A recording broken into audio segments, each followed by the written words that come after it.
Hi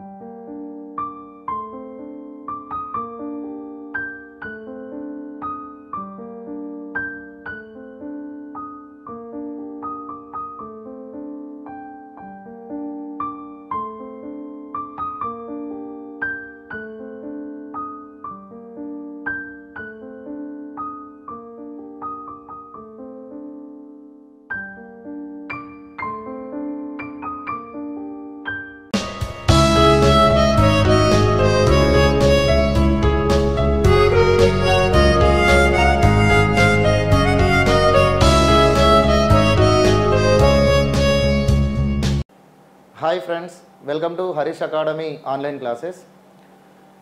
so ప్రస్తుతం ప్రపంచం కోవిడ్కి సంబంధించినటువంటి విపత్తు నుంచి కోలుకుంటున్నటువంటి ఈ సందర్భంలో మళ్ళీ ప్రపంచానికి ఒక పెను ప్రమాదంగా రష్యా ఉక్రెయిన్ యుద్ధం అనేటువంటిది వస్తుంది. అయితే ఈ యుద్ధం అనేది రష్యా ఉక్రెయిన్కే పరిమితం అవుతుందా అంటే ఎవరు కూడా ఇది పరిమితం కాదు, ఇది ప్రపంచ యుద్ధంగా కూడా మారవచ్చు అనేటువంటి ఊహాగానాలు అందరికీ ఉన్నాయి. అయితే ఇక్కడ మనం పోటీ పరీక్షలకు ప్రిపేర్ అయ్యేటువంటి అభ్యర్థులకు ముఖ్యంగా ఈ రష్యా ఉక్రెయిన్ యుద్ధానికి సంబంధించినటువంటి అంశాలపైన ఒక అవగాహన అనేటువంటిది ఉండాలి. సో వాటిని మనం ఎగ్జామ్ పాయింట్ ఆఫ్ వ్యూలో ఆ అంశాలను గుర్తుంచుకున్నట్లయితే మనకు ఎగ్జామ్లో వివిధ క్వశ్చన్స్కి ఆన్సర్ చేసే అవకాశం ఉంటుంది.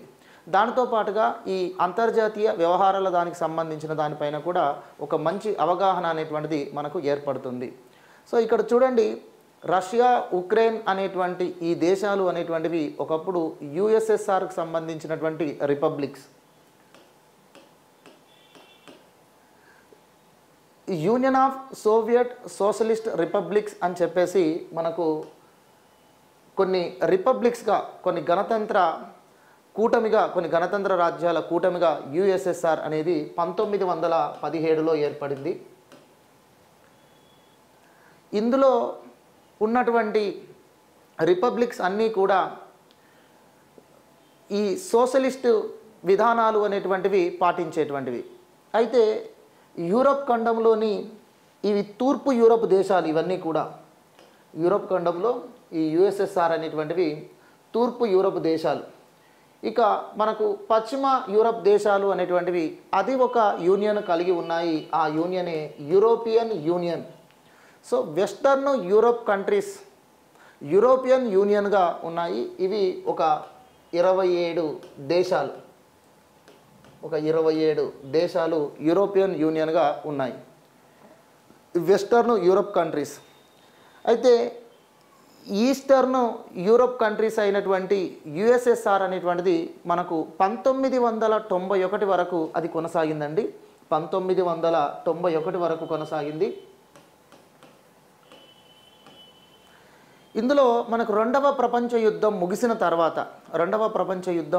తర్వాత యుఎస్ఏ వర్సెస్ యుఎస్ఎస్ఆర్ మధ్య అగ్ర ఆధిపత్య పోరు అనేటువంటిది జరుగుతుందండి. రెండవ ప్రపంచ యుద్ధం ముగిసిన తర్వాత ఈ అగ్ర ఆధిపత్య పోరులో రష్యాకు యుఎస్ఏకు మధ్య జరిగినటువంటి కోల్డ్ వార్లో చాలా వరకు యుఎస్ఎస్ఆర్ అనేటువంటిది ఆర్థికంగా ఇబ్బందులను ఎదుర్కోవడం అనేటువంటిది జరుగుతుంది. అంటే యుఎస్ఎస్ఆర్లో ఉన్నటువంటి రిపబ్లిక్స్ ఏవైతే ఉన్నాయో ఆ రిపబ్లిక్స్ ఆర్థికంగా కొన్ని ఇబ్బందులు పాలవుతాయి. అలాంటి ఆర్థికపరమైన ఇబ్బందులు పాలవుతున్నప్పుడు ఇక్కడ సోషలిస్టు విధానాలను మనం పాటించాలా, లేదంటే ఆర్థికపరమైన ప్రయోజనాల గురించి ఆలోచించాలా అనేటువంటి ఒక వాదనలో చివరికి యుఎస్ఎస్ఆర్ అనేటువంటిది విచ్ఛిన్నమవుతుంది 1991లో డిసెంబర్ 26వ తేదీన. సో అది కంప్లీట్గా 15 దేశాలు అనేటువంటివి యుఎస్ఎస్ఆర్ నుంచి విడిపోవడం అనేటువంటిది జరుగుతుంది. 15 దేశాలుగా ఏర్పడతాయి. సో ఇందులో ప్రధానమైనటువంటివి 3. ఒకటి రష్యా, రెండవది ఉక్రెయిన్, మరొకటి బెలారస్. ఉక్రెయిన్ అనేటువంటిది 1991లో అది ఇండిపెండెన్స్ అనేటువంటిది పొందడం జరుగుతుంది. గణతంత్ర రాజ్యంగా, స్వతంత్ర రాజ్యంగా ఏర్పడుతుంది యుఎస్ఎస్ఆర్ నుండి విచ్ఛిన్నమైన తర్వాత. అయితే ఇక్కడ యూరోపియన్ యూనియన్ మన యూరప్ ఖండంలో ప్రధానంగా మనకు ఈ వెస్టర్న్ యూరోప్ కంట్రీస్ అంతా కూడా యూరోపియన్ యూనియన్లో భాగము. దానితో పాటుగా వాటికి నాటో అనేటువంటి ఒక సైనిక బలగము అనేటువంటిది ఉంది. సో దీన్ని మనం నార్త్ అట్లాంటిక్ ట్రిటీ ఆర్గనైజేషన్ అని అంటారు. ఈ నాటో అనేటువంటి దానిలో 30 దేశాలు అనేటువంటివి ప్రజెంట్ మనకు ఉన్నాయి, అంటే 30 సభ్య దేశాలు ఉన్నాయి. ఇవన్నీ కూడా వెస్టర్న్ యూరోప్ కంట్రీస్, ఓకేనా. ఇవన్నీ కూడా ఎక్కువగా ఇందులో మనకు వెస్టర్న్ యూరోప్ కంట్రీస్ అనేటువంటివి ఉన్నాయి. ఈ నాటో యొక్క ప్రత్యేకత ఏమిటి అంటే, ఈ నాటో సభ్య దేశాలలో ఏదైనా ఒక దేశం పైన యుద్ధం కనుక జరిగినట్లయితే, దురాక్రమణ జరిగినట్లయితే అది నాటో పైన జరిగినట్టుగా భావించబడి ఈ నాటో సైనిక దళం అనేటువంటిది ఎంటర్ కావడం జరుగుతుంది. దాదాపు ఇది 30 లక్షలకు పైగా దీనికి సైనిక బలగం అనేటువంటిది ఉంది నాటోకు. ఓకే, ఇప్పుడు ఉక్రెయిన్కి సంబంధించినటువంటి ఇష్యూ ఏమిటంటే, ఉక్రెయిన్ అనేటువంటిది నాటోలో చేర్చబడాలి అనేటువంటిది ఈ వెస్టర్న్ యూరోప్ కంట్రీస్ చేస్తున్నటువంటి ప్రయత్నం. అందులో జర్మనీ, ఫ్రాన్స్ మొదలైనటువంటివి కీలకమైనవి. దానితో పాటుగా ఇంగ్లాండ్ అనేటువంటిది కూడా నాటోలో చేరాలి, నాటోలో ఉక్రెయిన్ చేర్చాలి అని. అయితే వీటి వెనుకుండి ఎక్కువగా నడిపిస్తున్నటువంటి కంట్రీ యుఎస్ఏ. అంటే యుఎస్ఎస్ఆర్ అనేటువంటిది విచ్ఛిన్నమైన తర్వాత రష్యా అనేటువంటిది అమెరికాకు ధీటుగా అగ్ర ఆధిపత్య పోరు అనేటువంటిది చేయకపోయినప్పటికీ కూడా సో రష్యా పైన ఆధిపత్యం మాత్రం యుఎస్ఏ అనేటువంటిది కొనసాగించాలి అనేటువంటి ఒక విధానము అనేటువంటిది మళ్ళీ ఉక్రెయిన్ ద్వారా ఈ రష్యా తోటి ఈ వివాదం పెరగడానికి కారణమైంది. ఓకేనా. ఇప్పుడు వెస్టర్న్ యూరోప్ కంట్రీస్ ఉన్నటువంటి ఇవి నాటోలో సభ్య దేశాలుగా ఉన్నాయి. ఇందులో ఈస్టర్న్ యూరోప్ కంట్రీస్ అయినటువంటి ఉక్రెయిన్ను చేర్చుకోవాలి అనుకుంటున్నారు. ఎందుకు అంటే ప్రధానంగా యుఎస్ఏ యొక్క ఆలోచన ఏమిటంటే, అమెరికా యొక్క ఆలోచన ఏంటంటే, రష్యాకు ఏవైతే మనకు సరిహద్దు దేశాలు ఉన్నాయో అందులో ఉక్రెయిన్ అనేటువంటిది ప్రధానమైనటువంటిది. కాబట్టి ఉక్రెయిన్ను నాటోలో చేర్చుకున్నట్లయితే నేరుగా నాటో దళాలు అనేటువంటివి, నాటో బలగం అనేటువంటిది రష్యా సరిహద్దు వరకు వెళ్ళేటువంటి అవకాశం ఉంటుంది. ఇది ఒక ఆలోచన. అయితే ఈ ఆలోచన అనేటువంటిది ఈ మధ్య కాలంలో వచ్చిందా, నాటోలో ఉక్రెయిన్ చేర్చాలి అనేటువంటి ఆలోచన ఈ మధ్య కాలంలో వచ్చిందా అంటే కాదు. విషయం ఏమిటి అంటే, ఉక్రెయిన్ అనేటువంటిది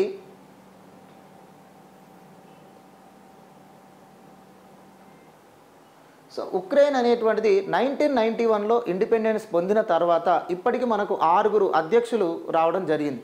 సో ప్రజెంట్ ఉన్నటువంటి అధ్యక్షుడు వ్లాదిమిర్ జెలెన్స్కీ అనేటువంటి వ్యక్తి 6వ అధ్యక్షుడు ఉక్రెయిన్కు.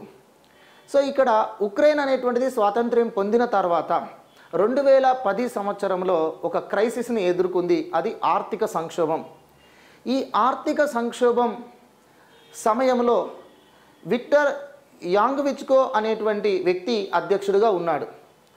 సో ఈ విక్టర్ యాంగ్విచ్కో అనేటువంటి వ్యక్తి అధ్యక్షుడిగా ఉన్నప్పుడు ఉక్రెయిన్లో వచ్చినటువంటి ఆర్థిక సంక్షోభం సమయంలో ఇటు ఉన్నటువంటి వెస్టర్న్ యూరోప్ కంట్రీస్ అనగా యూరోపియన్ యూనియన్, ఇటు ఉన్నటువంటి రష్యా, మధ్యలో ఉన్నటువంటి ఉక్రెయిన్కు ఆర్థిక సంక్షోభ విషయంలో రెండూ కూడా ఆర్థిక సహకారం చేయడానికి ముందుకు రావడం జరిగింది. అంటే యూరోపియన్ యూనియన్ కూడా ఉక్రెయిన్ ఆర్థిక సంక్షోభం నుంచి దానికి విముక్తి కల్పించాలని, ఆర్థికంగా ఆదుకోవాలని చెప్పేసి ప్రయత్నం చేస్తున్నప్పుడు రష్యా ఉక్రెయిన్ యూరోపియన్ యూనియన్ వైపు వెళ్ళకూడదు అని, వెస్టర్న్ యూరోప్ కంట్రీస్ యొక్క సపోర్ట్ తీసుకోకూడదని రష్యా ఎంటర్ కావడం జరుగుతుంది. ఆ సమయంలో ఉక్రెయిన్ అధ్యక్షుడు రష్యా అధ్యక్షుడైనటువంటి పుతిన్ యొక్క పుతిన్తో జరిపినటువంటి సంభాషణ వల్ల, పుతిన్తో జరిపినటువంటి చర్చల్లో భాగంగా యూరోపియన్ యూనియన్ చేసేటువంటి ఆర్థిక సహకారాన్ని తిరస్కరించడం జరుగుతుంది. సో యూరోపియన్ యూనియన్ చేసేటువంటి ఆర్థిక సహకారాన్ని తిరస్కరించడాన్ని ఉక్రెయిన్లో ఉన్నటువంటి ప్రజలు కూడా తీవ్రంగా వ్యతిరేకిస్తారు. ఇది అక్కడ ఉన్నటువంటి విక్టర్ యాంగోవిచ్ అనేటువంటి అధ్యక్షుడికి ఉక్రెయిన్ ప్రజల నుంచి వచ్చినటువంటి మొదటి ఒక తిరుగుబాటుగా మనం చెప్పొచ్చు. అంటే పుతిన్ యొక్క మాటలు విని యూరోపియన్ యూనియన్ యొక్క ఆర్థిక సహకారాన్ని మీరు వదులుకుంటున్నారు, కానీ ప్రజెంట్ మన దేశం అనేటువంటిది ఆర్థికంగా సంక్షోభంలో ఉంది కాబట్టి మన దేశం ఆర్థిక అభివృద్ధి కోసం యూరోపియన్ యూనియన్ యొక్క సహకారం మనకు అవసరమే, యూరోపియన్ యూనియన్ సహకారాన్ని తిరస్కరించకూడదు. సో వ్లాదిమిర్ పుతిన్ యొక్క మాటలు వింటున్నారు, సో కాబట్టి వ్లాదిమిర్ పుతిన్కి సంబంధించినటువంటి మాటలు వినకూడదు అని చెప్పేసి ఈ ఉక్రెయిన్ అధ్యక్షుడి పైన ఈ ఉక్రెయిన్లో ఉన్నటువంటి ప్రజలు ఎక్కువగా తిరుగుబాటు చేస్తారు. సో దీన్ని తీవ్రంగా అణిచివేయడం కోసం ఉక్రెయిన్ అధ్యక్షుడు ప్రయత్నం చేస్తాడు. ఈ ప్రయత్నంలో భాగంగా ఒక ప్రజాస్వామ్య గణతంత్ర దేశంలో స్వేచ్ఛ అనేటువంటిది, ప్రజల స్వేచ్ఛను ప్రభుత్వం హరించి వేస్తుంది అని చెప్పేసి అనేక రకాలుగా ఇక్కడ వ్యతిరేకత అనేటువంటిది ఆ అధ్యక్షుడికి రావడం జరుగుతుంది. అది ఆటోమేటిక్గా రష్యాకు వ్యతిరేకంగా కూడా మారిపోతుంది. అయితే ఈ సమయంలో క్రిమియా అనేటువంటి ఒక ప్రాంతం ఉంది. ఈ క్రిమియా అనేటువంటి దానిని 2014లో క్రిమియా అనేటువంటి దాన్ని 2014లో రష్యా అనేటువంటిది ఆక్యుపై చేయడం అనేటువంటి జరుగుతుంది. రష్యా అనేటువంటిది ఆక్రమించుకోవడం అనేటువంటి జరుగుతుంది. సో క్రిమియాను ఆక్రమించిన తర్వాత ఇక ఉక్రెయిన్కు సంబంధించినటువంటి ఇబ్బందులు కూడా వస్తాయి అనేటువంటి ఒక వాదన ఏర్పడింది. ఈ వాదనలో భాగంగా ఉక్రెయిన్ అధ్యక్షుడు అధికారం కూడా కోల్పోవాల్సి వచ్చింది. సో ఇప్పుడు కొంతకాలం తర్వాత మరొక 2 అధ్యక్షులు మారారు. ప్రజెంట్ మనకు 6వ అధ్యక్షుడు కొనసాగుతున్నాడు. అతనే వ్లాదిమిర్ జెలెన్స్కీ అనేటువంటి వ్యక్తి. 2014 నుంచి ఈ వివాదం అనేది అలా కంటిన్యూగా కొనసాగుతూనే ఉంది. ఈ 2014 తర్వాత ఈ డాన్బాస్ అని చెప్పేసి ఈ ప్రాంతం ఉంటుందండి. ఇది ఉక్రెయిన్కు రష్యాకు మధ్య ఉన్నటువంటి ఒక వ్యూహాత్మకమైన ప్రాంతం. ఈ ప్రాంతమును డాన్బాస్ అని చెప్పేసి అంటారు. ఈ డాన్బాస్ అనేటువంటి ప్రాంతంలో 2 రీజనల్స్ ఉన్నాయి. అవేంటి అంటే ఒకటి డొనెట్స్, మరొకటి లూనాస్. సో ఈ డొనెట్స్, లూనాస్ అనేటువంటి 2 ప్రాంతాలు కూడా ఇవి స్వతంత్రతను కోరుకుంటున్నాయి. ఇవి ఉక్రెయిన్ నుండి సపరేట్ కావాలి అని చెప్పేసి కోరుకుంటున్నాయి. ఇక్కడ ఉన్నటువంటి ప్రజలు ఎక్కువగా రష్యన్స్ కాబట్టి దీనికి రష్యా కూడా సపోర్ట్ చేస్తూ ఉంది. ఇవి సపరేషన్ కావాలి అని చెప్పేసి రష్యా సపోర్ట్ చేస్తుంది. అయితే ఉక్రెయిన్ నుంచి ఈ 2 ప్రాంతాలను సపరేషన్ చేయాలని రష్యా చేస్తున్నటువంటి ఈ ప్రయత్నాలకు చెక్ పెట్టాలని చెప్పేసి ఈ 2 స్వతంత్ర ప్రాంతాలుగా కోరుతున్నటువంటి ఈ 2 ప్రాంతాలు ఏవైతే డొనెట్స్, లూనాస్ ఏవైతే ఉన్నాయో వీటికి మధ్య మరియు ఉక్రెయిన్కి మధ్య కొన్ని శాంతి ఒప్పందాలు అనేటువంటి జరుగుతాయి. అవి బెలారస్లో జరుగుతాయి. అవి మొనిస్క్ అనేటువంటి ప్రాంతంలో జరుగుతాయి. బెలారస్లోని మొనిస్క్ అనేటువంటి ప్రాంతంలో జరుగుతాయి. అలా మొనిస్క్ 1, మొనిస్క్ 2 అనేటువంటి అగ్రిమెంట్ జరుగుతాయి. మొనిస్క్ 2 అగ్రిమెంట్ ప్రకారం ఏమిటి అంటే ఈ డాన్బాస్ అనేటువంటి ఈ ప్రాంతం అనేటువంటిది స్వతంత్రంగా ఉంటుంది. అంటే ఒక స్వయం ప్రతిపత్తిని కలిగి ఉంటుంది. అంటే ఉక్రెయిన్లో భాగమే కానీ ఇది ఒక స్వయం ప్రతిపత్తిని కలిగి ఉంటుంది, ఒక అటానమస్ పవర్ను కలిగి ఉంటుంది అని చెప్పేసి ఈ మొనిస్క్ 2 అనేటువంటి అగ్రిమెంట్ చేస్తారు. ఈ మొనిస్క్ 2 అగ్రిమెంట్ ప్రకారం ఉక్రెయిన్ నుంచి ఎగ్జిక్యూటివ్ పవర్స్ అనేటువంటివి, ఉక్రెయిన్స్ నుంచి లెజిస్లేచర్ పవర్స్ అనేటువంటివి ఈ డాన్బాస్ రీజనల్స్కు సమర్పించాల్సి ఉంటుంది. అంటే ఇది ఒక అటానమస్గా మారేటువంటి అవకాశం ఉంది కాబట్టి దీన్ని ఒక స్వయం ప్రతిపత్తి ప్రాంతంగా గుర్తిస్తాము అని చెప్పేసి ఉక్రెయిన్ మొనిస్క్ అనేటువంటి అగ్రిమెంట్లో ఒప్పుకుంది. కాబట్టి దాని ప్రకారం ఉక్రెయిన్ ఈ పరిపాలన అధికారాలు అనేటువంటివి ఈ ప్రాంతానికి కల్పించాలి. అంటే ఈ ప్రాంతం పరిపాలించుకోవడం తనకు తానే పరిపాలించుకుంటుంది.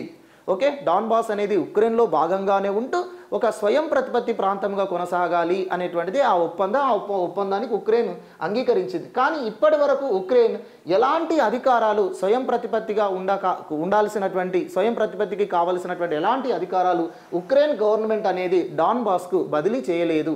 సో ఇలా బదిలీ చేయకపోవడాన్ని ఇక్కడ ఉన్నటువంటి ప్రజలు ఉక్రెయిన్కు వ్యతిరేకంగా తిరుగుబాటు చేస్తున్నారు. ఈ తిరుగుబాటుకు రష్యా గవర్నమెంట్ కూడా సపోర్ట్ చేస్తుంది.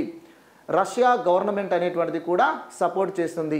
సో అంతేకాకుండా ఈ సమయంలో ఉక్రెయిన్ అనేటువంటిది యూరోపియన్ యూనియన్లో, ఉక్రెయిన్ అనేటువంటిది నాటోలో చేరాలి అనేటువంటిది యుఎస్ఏ తీసుకొస్తున్నటువంటి ఒక వాదన. దాంతోపాటుగా యూరోపియన్ యూనియన్లో ఉన్నటువంటి జర్మనీ, ఫ్రాన్స్ లాంటి కంట్రీస్ కూడా దీన్ని నాటోలో చేర్చినట్లయితే సో దీనికి రక్షణ ఉంటుంది అని చెప్పేసి, ఎందుకంటే క్రిమియాను ఆక్యుపై చేసినట్టుగా ఈ డాన్బాస్ ప్రాంతాలను కూడా రష్యా ఆక్యుపై చేస్తూ నిదానంగా ఉక్రెయిన్ను కూడా ఆక్యుపై చేయాలి అనేటువంటి ఒక ఆలోచన ఉంది అనేటువంటిది నాటో దళాల యొక్క వాదన.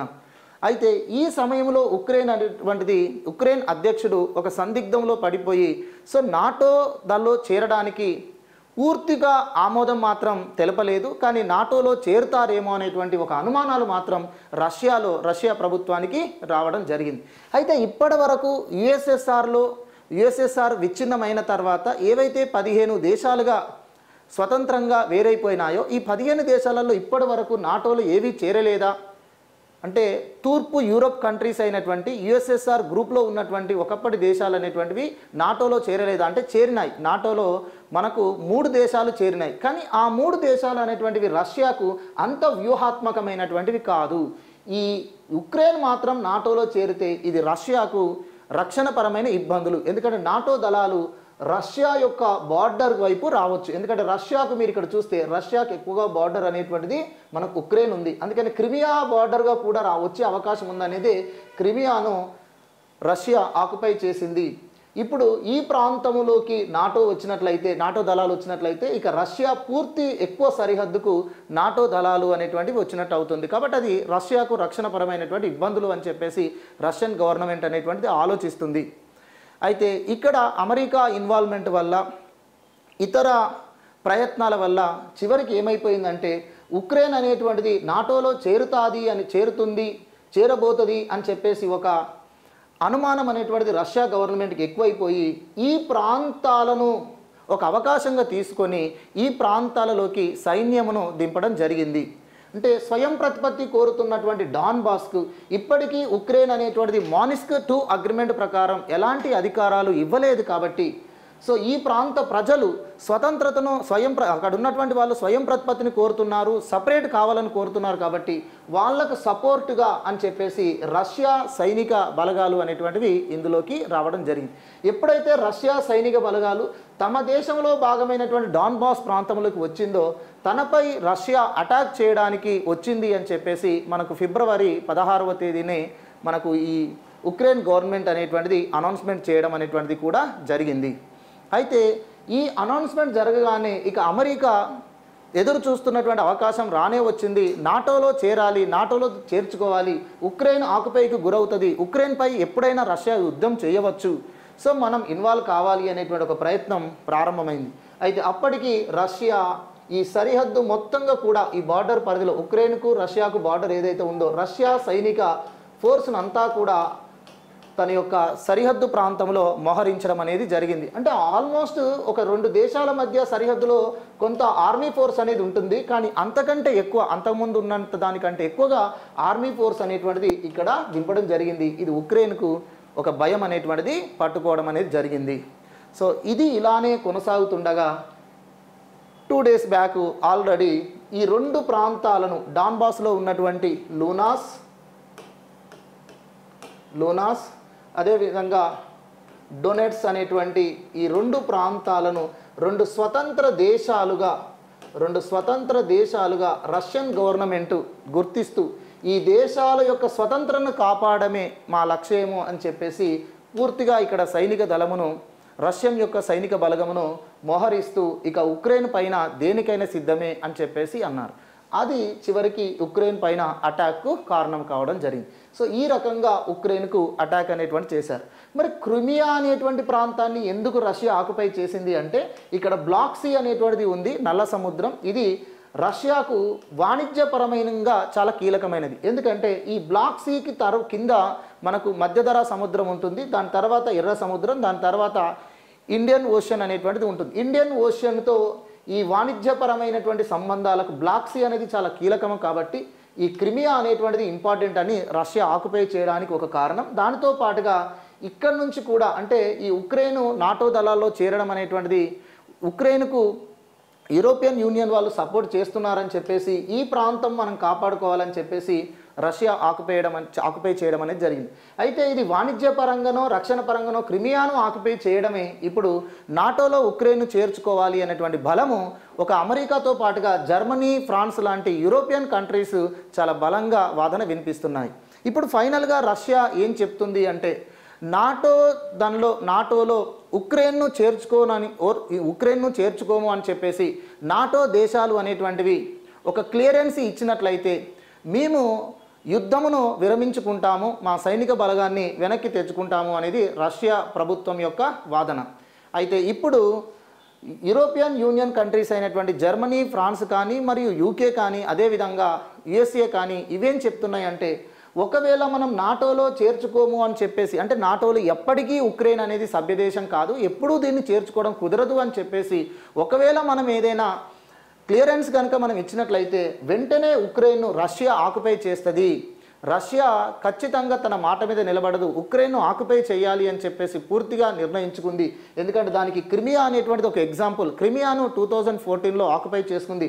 ఆక్యుపై చేసుకుంటే G8 గ్రూప్లో నుంచి రష్యాను వైదొలగడం అనేది కూడా జరిగింది, రష్యాను తొలగించడం అనేది జరిగింది. ఇప్పుడు G8 దేశాలు అనేవి G7 గ్రూప్ 7 దేశాలుగా కొనసాగుతున్నాయి. ఇంత చేసినా కూడా రష్యా అనేది ఎక్కడా కూడా తగ్గట్లేదు. కాబట్టి ఒక్కొక్క ప్రాంతాన్ని, ఇప్పుడు ఈ ప్రాంతం యొక్క స్వతంత్ర దేశాలు అన్నారు, స్వతంత్ర దేశాలు అని చెప్పి ఆల్రెడీ సైన్యం ఇక్కడ మోహరించడం జరిగింది. ఇక్కడ మోహరించడం అంటే ఈ ప్రాంతాలను రష్యా ఆక్యుపై చేసుకున్నట్టే కదా. ఇదే విధంగా ఉక్రెయిన్ను కూడా ఆక్యుపై చేస్తుంది అని చెప్పేసి మనకు యూరోపియన్ కంట్రీస్ యొక్క వాదన, దాంతోపాటు USA యొక్క వాదన. కాబట్టి నాటోలో మనం చేర్చుకోము, ఎప్పుడూ చేర్చుకోము అని చెప్పేసి ఒకవేళ మనం 30 సభ్య దేశాలు ఆమోదం తెలియజేసినట్లయితే, దానికి అంగీకరించినట్లయితే ఉక్రెయిన్ మాత్రం రష్యా పరమైపోతుంది. కాబట్టి ఉక్రెయిన్ను రష్యా పూర్తిగా ఆక్రమించకముందే రష్యా పైన అంతర్జాతీయంగా ఒత్తిడి తీసుకురావాలి అని చెప్పేసి భావిస్తున్నారు. దానిలో భాగంగా జర్మనీ, ఫ్రాన్స్, ఇంగ్లాండ్ అనేక ఆంక్షలు రష్యా పైన విధించడం జరిగింది. అయితే ఈ సందర్భంలో భారతదేశం యొక్క పరిస్థితి అనేటువంటిది ఏమిటి అంటే, భారతదేశానికి మరి రష్యాతో ఉన్నటువంటి సంబంధాల గురించి మనందరికీ తెలిసిందే. రష్యాతోటి సుదీర్ఘమైనటువంటి దౌత్య సంబంధాలు మరియు రక్షణపరమైన వ్యూహాత్మకమైనటువంటి సంబంధాలు భారతదేశం చాలా బలంగా కలిగి ఉంది.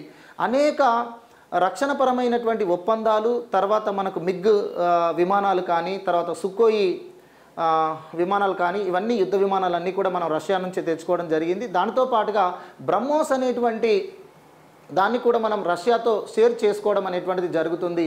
సో ఇది ఇలా ఉండగా రీసెంట్గా S-400 అని చెప్పేసి మిసైల్ డిఫెన్స్ సిస్టమ్ను మనము రష్యా నుండి పొందడం జరిగింది. అయితే S-400 లాంటి గొప్ప ఒప్పందాలను, వ్యూహాత్మకమైనటువంటి ఒప్పందాలను మనం రష్యాతో చేసుకున్నప్పుడు USA నుంచి కొన్ని ఇబ్బందులు వస్తాయని చెప్పేసి కూడా భావించాం. ఏమిటంటే USA అనేటువంటిది, అమెరికా అనేటువంటిది ఒక చట్టం తీసుకొచ్చింది. ఆ చట్టమే కాట్సా అంటారు. అంటే countering America's adversaries through sanction act అని అంటారు. అంటే రష్యాకు, ఇరాన్కు మరియు నార్త్ కొరియా తోటి ఎలాంటి రక్షణ ఒప్పందాలు ఏ దేశం చేసుకున్నా కానీ ఆ దేశం పైన ఆర్థిక ఆంక్షలు విధించడమే అమెరికా యొక్క విధానము. దానికోసం చేసినటువంటి చట్టమే ఈ కాట్సా యాక్ట్ అనేది 2017లో అమెరికా తీసుకొచ్చింది. సో అమెరికా ఈ చట్టం చేసింది కాబట్టి ఇప్పుడు మనకు ఇరాన్తో చబహార్ పోర్టు నిర్మాణాలు కానీ, ఇరాన్ తోటి కొన్ని మనకు ఒప్పందాలు అనేటువంటివి ఉన్నాయి. కానీ ఆ ఒప్పందాలను మనం అమలు చేయడానికి ఇప్పటికీ ఇంకా ముందుకు వెళ్ళలేదు. దానికి ప్రధాన కారణం ఏంటంటే అమెరికా మనపై ఆర్థిక ఆంక్షలు ఏమైనా విధిస్తుందేమో అని. ఎందుకంటే ఇరాన్, రష్యా, నార్త్ కొరియా తోటి ఏ సంబంధాలు రక్షణ పరంగా ముఖ్యంగా సంబంధాలు కలిగి ఉంటే దానిపైన ఆర్థిక ఆంక్షలు విధించడమే అమెరికా యొక్క లక్ష్యం. దానికోసం చేసిన చట్టమే కాట్సా. అందుకని ఇరాన్తో మనకు కొన్ని చాబహార్ పోర్టు నిర్మాణం, ఇతర నిర్మాణాలలో భాగంగా మనకు ఒప్పందాలు ఉన్నా వాటిని అమలు చేయకుండా ఉన్నాం. కానీ రష్యాతో మాత్రం మనం ఈ కొత్తగా S-400 అనేటువంటి ఒప్పందానికి మాత్రం కాట్సా అనేటువంటిది మనకు ఒక అవరోధం అవుతుందని ఎప్పుడూ భయపడలేదు. ఒకవేళ మనకు అమెరికా ఆర్థిక ఆంక్షలు విధించినా కూడా దాని గురించి మనం ఆలోచించవచ్చు, దేనికైనా సిద్ధమే అని చెప్పేసి ఈ చట్టం, అమెరికా చట్టం ఇది ఉన్నప్పటికీ కూడా మనం రష్యాతోటి S-400 అనేటువంటి మిసైల్ డిఫెన్స్ సిస్టమ్ తోటి మనం ఒప్పందం చేసుకున్నాం. మిసైల్ డిఫెన్స్ సిస్టమ్ను మనం కొనుగోలు చేయడం జరిగింది. అంటే ఇక్కడ అమెరికా ఆర్థిక ఆంక్షలు విధిస్తుంది అనేటువంటి భయం లేకుండా రష్యాతో మనం ఈ ఒప్పందాన్ని చేసుకున్నాం. కాబట్టి రష్యాతో మనకు సుదీర్ఘంగా కొనసాగుతున్నటువంటి ఈ రక్షణపరమైనటువంటి భాగస్వామ్య ఒప్పందాన్ని మనం ఇప్పుడు వదులుకోలేము. అంతేకాకుండా ఇప్పుడు రష్యాను మనం పూర్తిగా వ్యతిరేకించలేము. ఎందుకంటే రష్యాకు మనం ఒకవేళ అగెనిస్ట్గా మనం ఏ రకమైన అనౌన్స్మెంట్ చేసినా, ఇప్పుడు యూరోపియన్ యూనియన్స్ చెప్పినట్టుగా ఈ European unions Germany, France, England చెప్పినట్టుగా రష్యా పైన ఆంక్షలు విధించాలి అని చెప్పేసి అంతర్జాతీయంగా మనం దాన్ని వాదన తీసుకొచ్చిన అప్పుడు రష్యాతోటి మనకున్నటువంటి సంబంధాలు అనేటువంటివి వీక్ అయిపోతాయి. అంతేకాకుండా మనకు పొరుగు దేశమైనటువంటి బలమైన దేశమైనటువంటి చైనాతోటి మనకు ఎప్పుడూ కొంత సరిహద్దు వివాదాలు మరియు కొంత రక్షణ పరంగా థ్రెట్ అనేటువంటిది ఉంటుంది. ఈ సమయంలో మనం చైనాని ఎదుర్కోవడానికి మనకు బలము, మనకు అండ, మన సత్తా, దానితో పాటుగా రష్యా యొక్క సపోర్ట్ అనేటువంటిది కూడా మనకి ఇక్కడ తెలుసుకోవాలి. ఎందుకంటే చైనా మనపైన ఏ రకమైన దురాక్రమణ చర్య, దుశ్చర్యకు పాల్పడినా రష్యా మనకు స్టాండ్ అవుతుంది, రష్యా మనకు సపోర్ట్ చేస్తుంది అనేటువంటి ఒక బలం కూడా భారతదేశానికి ఎక్కువగా ఉంది. సో అమెరికా కంటే మనకు రష్యా రక్షణ పరంగా సపోర్ట్ కంట్రీ అనేటువంటిది మనందరికీ తెలిసిందే. కాబట్టి ఈ విధంగా ఇప్పుడు రష్యాను మనం వ్యతిరేకించినట్లయితే, డైరెక్ట్గా వ్యతిరేకించినట్లయితే అప్పుడు రష్యా చైనా ఫ్రెండ్స్ అయ్యేటువంటి అవకాశం ఉంటుంది. దానివల్ల చైనా మన ఇండియా పైన ఏ రకమైన చర్యకు పాల్పడినా రష్యా ఎలాగూ సపోర్ట్ చేయదు. మరి అమెరికా సపోర్ట్ చేస్తుందా? అమెరికా మనకి ఏమైనా సపోర్ట్ చేయగలదా అంటే అమెరికా కూడా సపోర్ట్ చేయదు. కాబట్టి మన భారతదేశం రక్షణపరమైనటువంటి ఇబ్బందులను ఎదుర్కోవాల్సి వస్తుంది. అయితే ఇప్పుడు మనం రష్యాకు మరి ఆల్రెడీ సపోర్ట్ చేస్తున్నట్టుగానే మన ప్రధానమంత్రి ప్రకటనలు చేశారు. ప్రకటనలు చేసినప్పుడు ఉక్రెయిన్కి సంబంధించినటువంటి ప్రభుత్వం మన మోడీ యొక్క ప్రకటనను వ్యతిరేకించడం కూడా జరుగుతుంది. దానితో పాటుగా మరి యూరోప్ కంట్రీస్ కూడా రేపు భారతదేశం పైన ఏమైనా ఆంక్షలు విధించడానికి ఒత్తిడి తీసుకొస్తాయా, అమెరికా మరి ఆర్థిక ఆంక్షలు విధించడానికి ఏమైనా ప్లాన్ చేస్తుందా అంటే ఇవేమీ చేసినా కూడా ఇప్పుడున్నటువంటి పరిస్థితుల్లో మాత్రం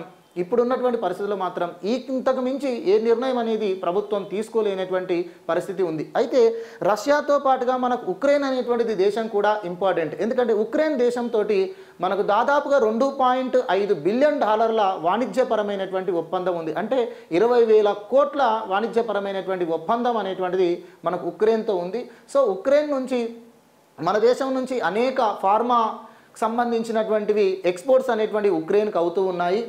సో అదేవిధంగా ఉక్రెయిన్తో ఉన్నటువంటి మన ఇక్కడ ఉన్నటువంటి ఎక్కువ మంది విద్యార్థులు, మన భారతదేశానికి చెందినటువంటి ఎక్కువ మంది విద్యార్థులు ఉక్రెయిన్లో చదువుకోవడం అనేటువంటిది కూడా జరుగుతుంది. ఇవన్నీ కూడా ఉక్రెయిన్తో మనకున్న సంబంధాలు. కానీ ఉక్రెయిన్ను రష్యా ఆక్యుపై చేయడాన్ని మనం సపోర్ట్ చేయట్లేదు, కానీ రష్యా తన రక్షణపరమైనటువంటి చర్యలు ఉక్రెయిన్పై చేపట్టడాన్ని మాత్రం మనం వ్యతిరేకించట్లేదు. ఇది ప్రజెంట్ భారతదేశం యొక్క పరిస్థితి. అయితే ఈ పరిస్థితి ఎక్కడికి దారితీస్తుంది అంటే ఇప్పుడు ఒకవేళ ఈ సంక్షోభం కొంతకాలం తర్వాత తగ్గింది అనుకోండి, భారతదేశం గతంలో చేసినటువంటి ప్రయత్నాలే అంటే ఎప్పుడైనా ఏదైనా ఒక విపత్తు వచ్చినప్పుడు, ఏదైనా ఒక 2 దేశాల మధ్య 2 గ్రూపుల మధ్య ఏదైనా వార్ లాంటివి లేదా కోల్డ్ వార్ లాంటివి ఏదైనా వచ్చినప్పుడు భారతదేశం తటస్థంగా ఉండడం అనేది మొదటి నుంచి పాటిస్తున్నటువంటి విధానం. అయితే ఇక్కడ తటస్థంగా ఇక ఉండేటువంటి పరిస్థితి లేదు. అయితే రష్యానా లేదా అమెరికానా అనేటువంటి పరిస్థితిలోకి కూడా వెళ్ళేటువంటి అవకాశం అనేటువంటిది ఉంది. మరి ఈ సమయంలో ఈ పరిస్థితి అనేటువంటిది ఇంకొంత కాలంలో సద్దుమణగాలి అని చెప్పేసి కోరుకుంటాం. ఎందుకంటే ఇది యుద్ధం జరగడము అనేటువంటిది ప్రపంచ ఆర్థిక వ్యవస్థ పైన ఎక్కువ భారం పడుతుంది. భారతదేశం యొక్క ఆర్థిక వ్యవస్థ పైన కూడా విపరీతమైనటువంటి భారం పడుతుంది. ఆల్రెడీ భారతదేశంతో పాటు అనేక దేశాల స్టాక్ మార్కెట్ అనేటువంటివి కొలాప్స్ అవుతున్నాయి, పడిపోతున్నాయి. సో అంతేకాకుండా మనకి ఎక్కువగా ఈ సన్ఫ్లవర్ అనేటువంటిది ఇక్కడ నుంచే మనకు రావడం జరుగుతుంది. సో ఈ ఉక్రెయిన్ లాంటి దేశం నుంచే వస్తుంది. ఇప్పుడు అది కూడా మనకు కన్స్యూమర్ అంటే మనం ఎక్కువ కన్సంప్షన్ చేస్తాం కాబట్టి, ఈ కుకింగ్ ఆయిల్ అనేది ఎక్కువ మనం యూజ్ చేస్తాం కాబట్టి దాని యొక్క ధరలు పెరిగేటువంటి అవకాశం ఉన్నాయి. అదేవిధంగా ఇతర క్రూడ్ ఆయిల్కి సంబంధించినటువంటి ధరలు కూడా పెరిగేటువంటి అవకాశం ఉంది. ఇప్పటికే పెట్రోల్ రేట్లు అనేటువంటివి ఎక్కువగా ఉన్నాయి. రేపు కనుక ఈ యుద్ధం ఇతర దేశాలకు కూడా స్ప్రెడ్ అయ్యి ఒక ప్రపంచ యుద్ధంగా మారినట్లయితే భారత ఆర్థిక వ్యవస్థ అనేటువంటిది చాలా ఇబ్బందికరంగా ఉంటుంది. ప్రపంచానికి కూడా ఇది ఒక పెనుముప్పు. అయితే రష్యాకు ఉక్రెయిన్కు మధ్య జరుగుతున్నటువంటి ఈ విషయంలో నాటోకు సంబంధించినటువంటి దాన్ని ఇన్వాల్వ్ చేస్తూ కొన్ని ఒప్పందాలు అనేటువంటివి, కొన్ని చర్చలు జరగాల్సినటువంటి అవసరం ఎంతగానో ఉంది. అంటే నాటో అనేటువంటిది ఎప్పుడూ ఉక్రెయిన్ను సభ్యదేశంగా చేర్చుకోలేమనేటువంటి అనౌన్స్మెంట్ అన్నా చేయాలి. లేదంటే ఉక్రెయిన్కు స్వతంత్రం అంటే ఉక్రెయిన్ విషయంలో రష్యా తగ్గేటువంటి అవకాశమైనా ఉండాలి. అంటే మొత్తానికి ఒక సెక్యూరిటీకి సంబంధించినటువంటి ఇన్సెక్యూరిటీ ఫీలింగ్లో ఉండే ఈ ప్రయత్నాలు జరుగుతున్నాయి. కాబట్టి ఈ రకమైనటువంటి ఇన్సెక్యూరిటీ రష్యాలో తగ్గాలి అంటే సో నాటో దళాలకు సంబంధించినటువంటి దేశాలు ఏవైతే ఉన్నాయో, నాటో సభ్య దేశాలు ఏవైతే ఉన్నాయో అవి కొంత నిర్ణయం తీసుకోవాల్సి ఉంటుంది. ఎందుకంటే అవి నిర్ణయం తీసుకున్నంత వరకు రష్యా అనేటువంటిది ఇలా అగ్రెసివ్గానే వెళ్తుంది. తన రక్షణ పరంగా ఏ రకమైన ఇబ్బంది వచ్చినా తగ్గేది లేదు అని చెప్పేసి రష్యా ముందుకు వెళ్తూనే ఉంది. ఏ దేశం చెప్పినా వెళ్ళలేనటువంటి పరిస్థితిలో ఉంది. ఓకేనా, రైట్. ఇది మనకు ఉక్రెయిన్ రష్యాకు మధ్య జరుగుతున్నటువంటి ఒక వార్, మన పోటీ పరీక్షల్లో భాగంగా ఇది ఉపయోగపడుతుంది అని చెప్పాం. ఇందులో మనకు ఈ పదాలు అనేటువంటివి కొన్ని మనకు ఉపయోగం. ఇక్కడ కాట్సా అంటే ఏమిటి, తర్వాత మనకు అదేవిధంగా డాన్బాస్ ప్రాంతం అంటే ఏ రీజనల్స్ అనేటువంటివి, తర్వాత ఉక్రెయిన్ యొక్క క్యాపిటల్ అనేటువంటిది కీవ్ అనేటువంటిది ఉంది, తర్వాత ఉక్రెయిన్ ప్రెసిడెంట్ ఎవరు, రష్యా ప్రెసిడెంట్ ఎవరు, తర్వాత 2014లో రష్యా ఆక్యుపై చేసినటువంటి ప్రాంతం ఏది, క్రిమియా అనేటువంటి ప్రాంతం. అదేవిధంగా మీరు మ్యాప్ చూసుకుంటే ఉక్రెయిన్కు సరిహద్దు దేశాలుగా ఏవనేవి ఉన్నాయి అనే విషయాన్ని కూడా ఇక్కడ మరి గుర్తుంచుకోవాలి. తర్వాత వెస్టర్న్ యూరప్, ఈస్టర్న్ యూరప్కు సంబంధించినటువంటి మ్యాప్ను కూడా మనం పరిశీలించాల్సి ఉంటుంది. Okay friends, thank you.